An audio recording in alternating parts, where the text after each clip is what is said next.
Russia has the second largest army in the world. More tanks than almost any country on the planet.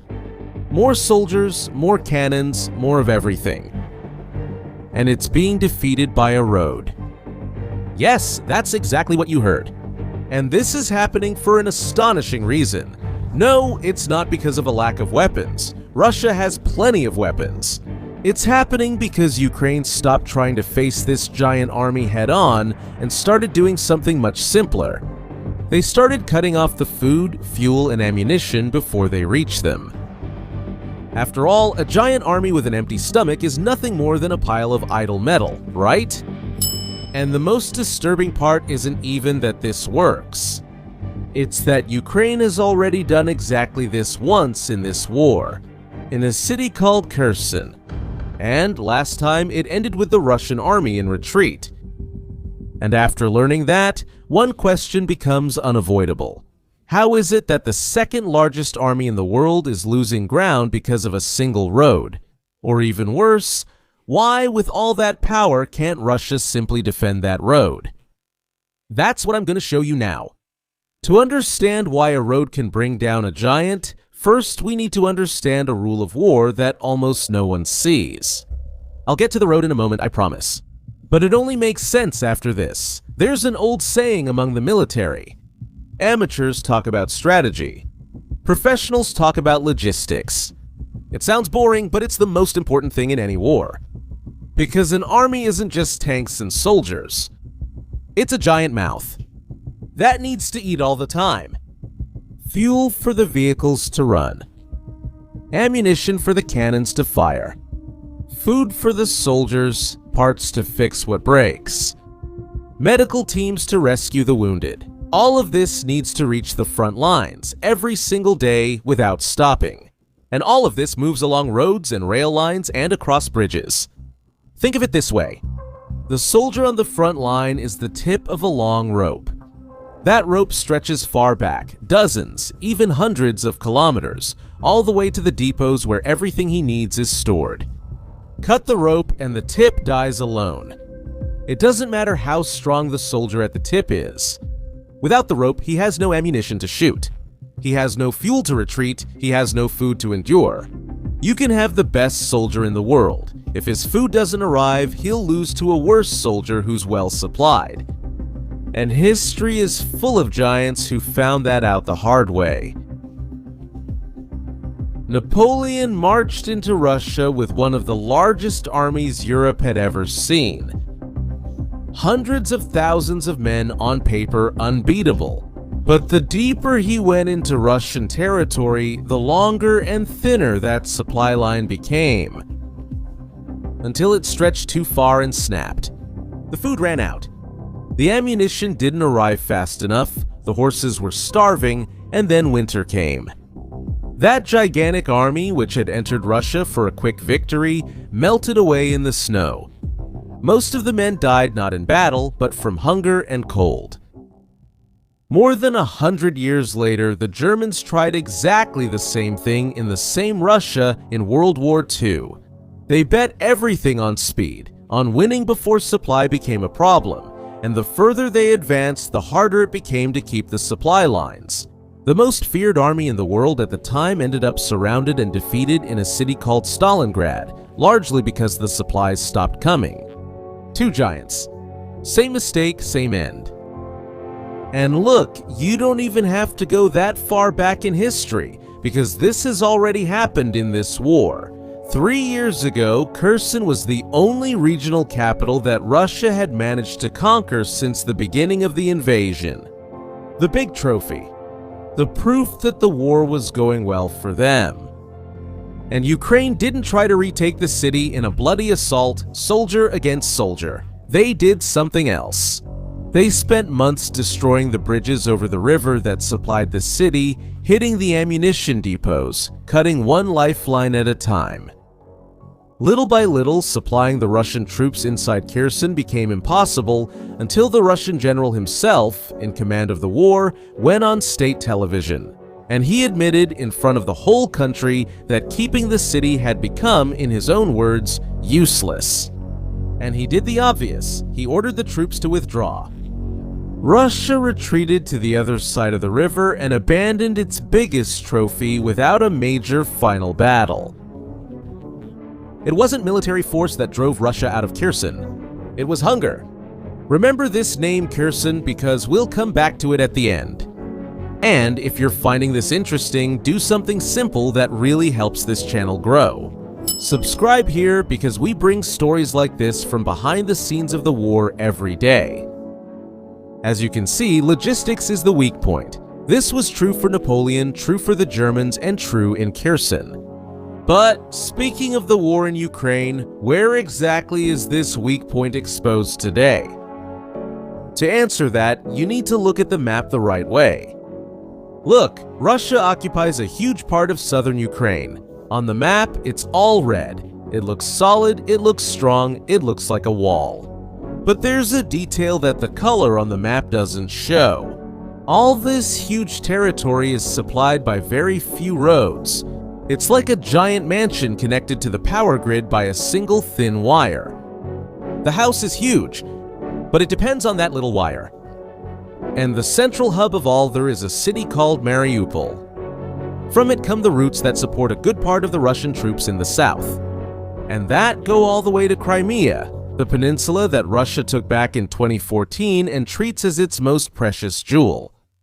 The main artery of this network even has a name. It's a highway called R280. The Russians themselves nicknamed it Novorossiysk. It's the last stretch of the corridor that connects Russia to Crimea by land, passing through occupied cities along the way.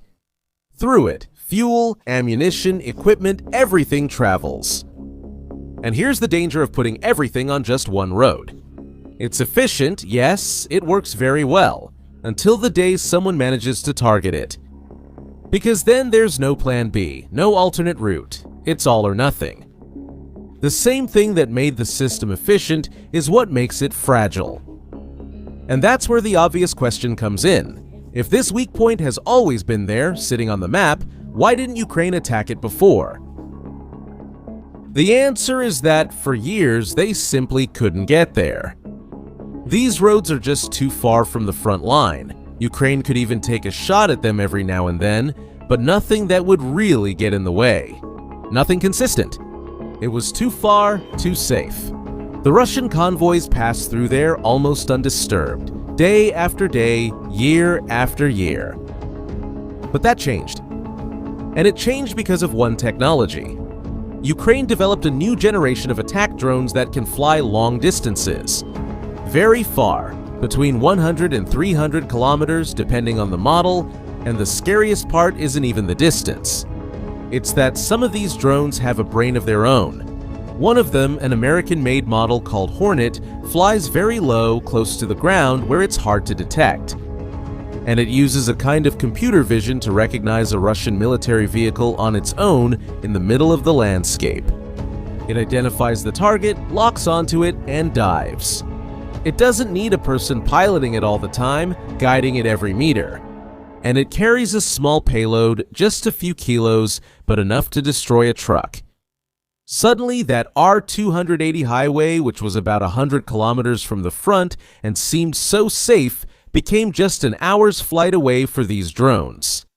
What used to be too far away has become an easy target. And it's not just a single drone. There are so many flying over the corridor now that the operators can coordinate, choose the most important targets, and attack together. At the end of May, the Minister of Defense of Ukraine officially announced a program. And its name says it all. Logistics Blockade. The idea is simple and brutal. To systematically suffocate the Russian ability to move deep within the occupied territory, far from the front lines, where the Russians thought they were safe. And for that, they poured a huge budget into buying these long-range drones, 5 billion hryvnias. That's around $113 million, just for the first phase. But the detail that's really impressive isn't the money. It's how they decided to distribute that money. They set up a points system. It works almost like a scoreboard. The brigades that destroy the most enemy logistics, that show the best results in cutting the Russian army's supply lines, are the ones that get the best weapons to keep going. It's literally like a company rewarding employees who meet their targets. Whoever destroys more gets more tools to destroy even more. Think about what that means, what used to be improvisation. The initiative of a creative soldier here and there, it became an industry, with a budget, with a goal, with competition between the teams, with awards for performance. Ukraine is not just attacking Russian logistics, it has turned attacking Russian logistics into an industry. And you can see the result of that down there, on the roads. The numbers are too good to ignore. The roads leading out of Mariupol have turned into a graveyard of vehicles. There are images all over the internet showing both sides of the road lined with burned-out trucks, the carcasses of armored vehicles still smoldering. Twisted chassis. Just to give you an idea, on a single day at the end of May, the official count by the Ukrainian army recorded almost 500 Russian transport vehicles destroyed in the entire war on that day. Ammunition trucks, fuel tanker trucks, heavy transports, almost 500 in 24 hours. And do you know what's worse for Russia? This pace is unsustainable. According to the Ukrainian count, Russia lost almost 7,000 trucks just in the month of May. That's more than 5 times the average losses they had at the beginning of the war. And what's left to replace them? Russia has tens of thousands of old trucks sitting in depots, leftovers from the Cold War. It seems like a lot, but at the current rate, that's enough for about 100 days. And most of those vehicles have been sitting for decades, rusting without maintenance. They're basically scrap metal that might not even start. Every truck that becomes a wreck on the road is a truck that doesn't come back. And it had an even more revealing effect.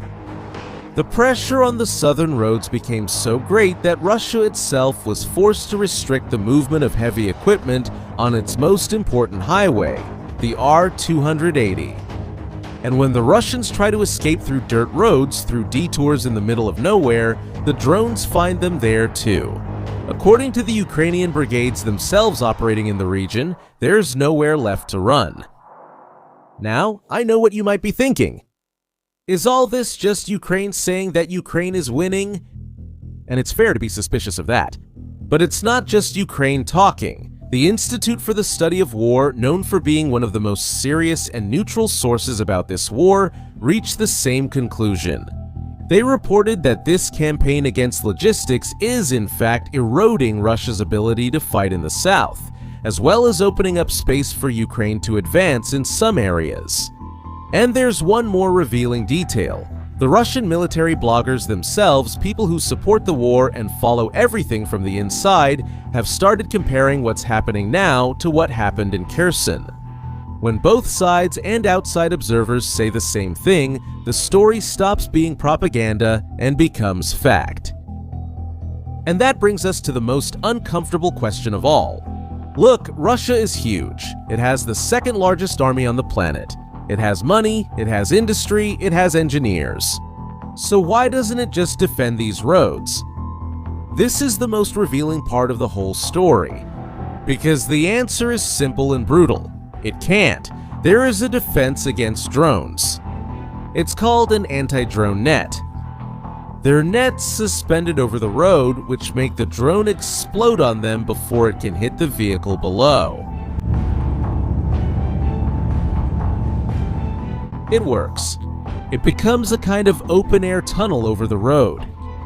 But there are 2 problems.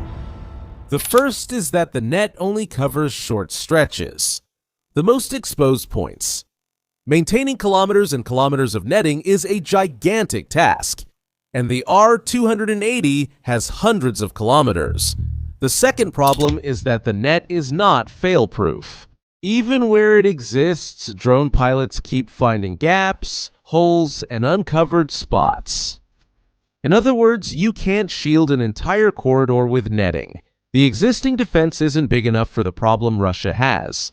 And the Russians themselves know this. The occupation administration of the city of Berdyansk even published a notice to drivers, saying clearly that it will be necessary to install anti-drone nets on the roads, organize safe overnight stops, and position rescue teams along the routes.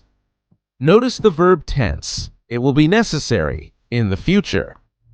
They're announcing a solution they haven't implemented yet. It's Russia itself admitting in public that the road is exposed and that they still haven't managed to protect it. So, what is left for the giant to do? Almost nothing.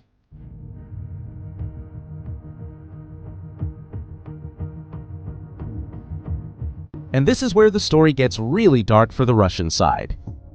Since it's impossible to armor the road, Russia did the only thing it could. It restricted traffic on it.